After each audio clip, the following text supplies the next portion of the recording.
Okay, friends, welcome back. This is like new to the YouTube thing, so we're gonna have a fireside chat. No, we're just gonna sit here. We're gonna talk a little bit about the greenhouse today. We have a greenhouse update kind of a video coming up here. So I got a few things I'd like to talk to you about. Came to my attention that maybe I should explain why we did what we're doing and everything else, I guess. So first thing I want to do is we'll talk about today why we chose the diesel heater over other sources of heat.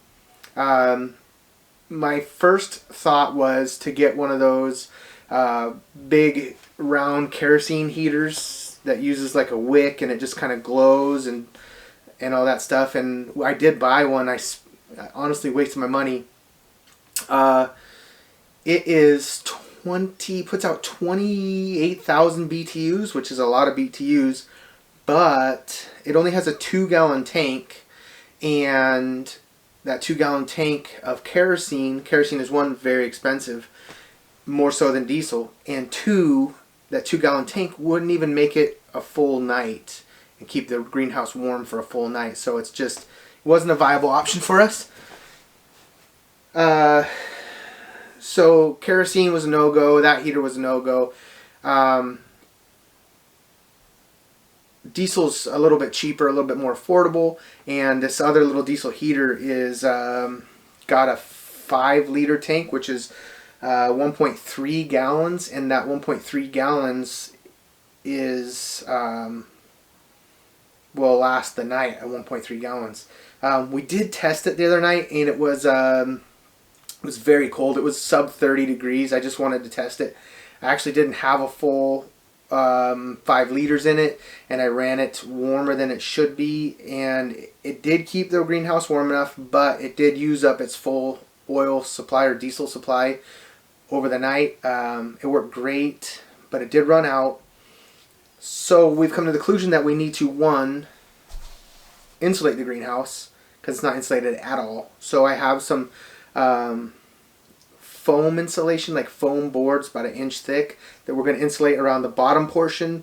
And then if I can talk Mama Homestead into it, I'd like to put some the popper stuff for packing, bubble wrap on the inside to give you another layer in between the outside cold. Only on one side, the side that is like the north side, because the south side gets the sun for most of the day, so it will soak up that heat and help absorb it and bring it into the greenhouse and warm it up that way.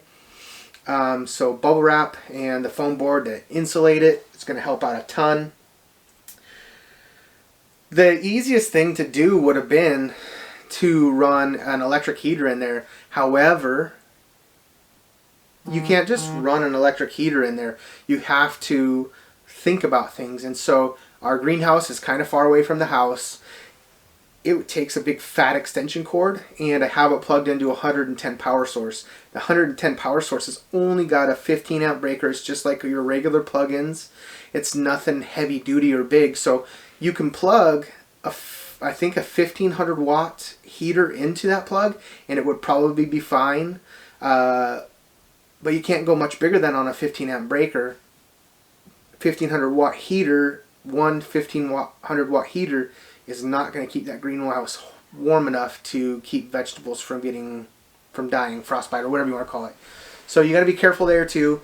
110 volts that I have run out there is 15 amp. It's not going to sustain enough heat for that greenhouse. You can buy 220 volt heaters, electric heaters for greenhouses, which would be the bee's knees. It'd be super easy, you just plug it in and walk away. But I run a metal shop, and I've used every 220 volt breaker that I have. I cannot get any more in this house. So we're limited to our power supply. Plus, it would be a big deal to trench out there. Power's on the other side of the house. The greenhouse is on the other side of the house. Have to run all the wires and do all the things. It's just not really feasible to run 220 volts out to that greenhouse. Honestly, if I'm being honest, I think the easiest way to do it would be to run, if we had natural gas. We live out in the country, we don't have natural gas. But if you lived in the city or on the border of the city where you had natural gas, man, you could heat a big greenhouse on natural gas, and it's, well, everybody's gonna be like, oh, natural gas is going up in price. Yes, still cheaper than diesel, still cheaper probably than electric to heat a whole greenhouse. Way easy to set up. It's not that big a deal. If I could do what I wanted to do, it would be natural gas. But that being said, can't do it. So we're down to the diesel heater. So let's see, what else? We figured out, I went on a website. Okay, so, sorry, I had to do a little, not research, but I had to find a website. The website that I went to is called littlegreenhouse.com, and it has a calculator to calculate how many BTUs you need to have to heat your greenhouse to a certain temperature and maintain that life sustaining temperatures. So littlegreenhouse.com has a calculator. You put in the square footage of the outside walls, not counting the ground. You put in the type of materials it's built. Like, you put in which way it's facing. It's pretty fancy. You have to put a little bit of time and effort into it, but it'll tell you how many BTUs you need to run that greenhouse at a certain temperature. Turns out we needed something like, it was like between 10 and 15,000 BTUs. Not a big deal. That's why I originally went with that big kerosene heater, because it said it was 28,000 BTUs. But BTUs just means the heat output. It doesn't tell you anything about fuel consumption. So when I bought it, I didn't realize that, yeah, it puts out 30,000 BTUs, but it also uses 2 gallons in like a half a second. It's a huge quantity of kerosene, which is very expensive. The neat part about that little diesel heater is it's actually a quite low consumption, and if we get it insulated and it's a little bit warmer outside, let's try to, I'm going to say we'll start using it more when the temperatures at night only drop down to about 40. It will be less than that 5 liters a night. I'm almost 100% sure. So I figured out that I needed about between 10 and 15,000 BTUs. So this little Chinese heater puts out plenty of BTUs. It's 5 kW, which the conversion is, you can look it up online, but hang on, I'll do it for you. Give me a second. So 5 kilowatts of power equals to 17,000, just over 17,000 BTUs, which, if I'm being honest with you, I thought it was a lot more than that. And they make an 8 kW, 8 kilowatt Chinese diesel heater that might have been a better choice for us. Just because, overkill is the way to kill something. It's just overkill it so you don't mess around. But this 5 kilowatt should be plenty. So I needed between 10 and 15,000 kilowatts. I got BTUs. I got a 17,000 BTU heater, and it produces enough heat. It's going to work great. But we're going to insulate. We're going to put it out there when it's more of about 40 degrees Fahrenheit, and should work fine. Kind of excited to get it. That test was a little bit of a fail, but pretty fun too. I also have figured out a really cool way to extend the size of the fuel tank on it, and I think we're going to do that. Requires like a boat fuel tank, like a outboard boat fuel tank. Be kind of cool to do. They're a little expensive, but if I got a 5-gallon tank on there instead of a 1-gallon tank, it'd be pretty cool. Then for sure it would make it a night, no problem. Then you could also just unhook and take that sucker to the fuel station and fill it with diesel and bring it back and hook it back up and be good to go. Quick and easy, down and dirty. Nah, super clean. It'll be good. So that's enough of a fireside chat, even though there's no fire. I'm just back in my back bedroom because it's quiet back here. And if you guys have any questions about the heater, how to install it, what I did wrong, hit me up. Chat it out. Not chat it out. Tell me in the comment section. And love to share ideas, what you guys are doing, what you think you should do, what I should do. It'd be pretty cool to do. Thanks for watching. Appreciate your time. Here's Homestead Mama. with a few tips on transplanting your plants. Hi there! I'm back in the greenhouse, and today I've been potting up tomatoes. So we are taking them out of these cell trays and we're going to put them into their individual pots. These are 4-inch. I either do 4 or 5, just depends on how big the tomatoes are. So some of mine are getting a little bigger than I like, but life happens. So probably about the size of this one. But I find that a spoon is helpful for scooping in here. It's like the right size for scooping in and getting each seedling out safely.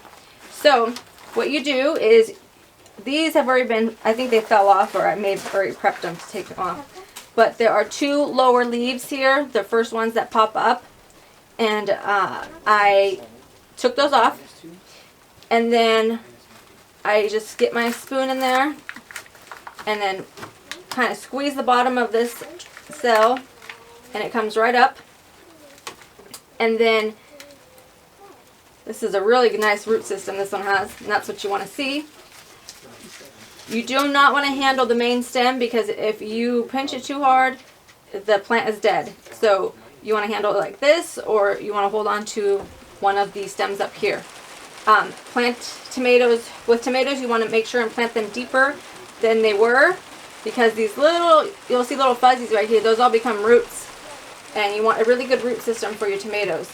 So you set it in here, and it's going in deeper than it was in here. If it's just standing up, it's good, but I always like to keep a hand on it so it doesn't fall over. Hold on to that branch up here and fill her up with the dirt. There was a little bit of dirt on the bottom. I didn't plant it all the way to the bottom of the pot, so you want dirt down there for those roots to have room to expand into. And then make sure and label it. And now your tomato has a lot more room for it to grow and be a happy, healthy plant. Thanks for stopping by. When you transplant your plants, remember to water them well because they're thirsty. So also this week we made some adjustments to the growing area.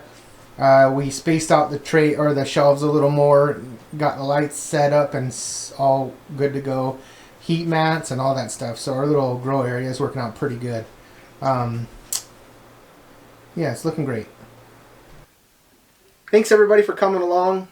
It was a fun little time. Just a quick one this time. We're going to try, we are going to try to make a video about every 2 weeks about just what's going on in the homestead and our small business. This is a new shirt on the homestead. It says Daddy Homesteader. Got a shovel and pitchfork on it. You can get it on our website at whitefamilyhomestead.com.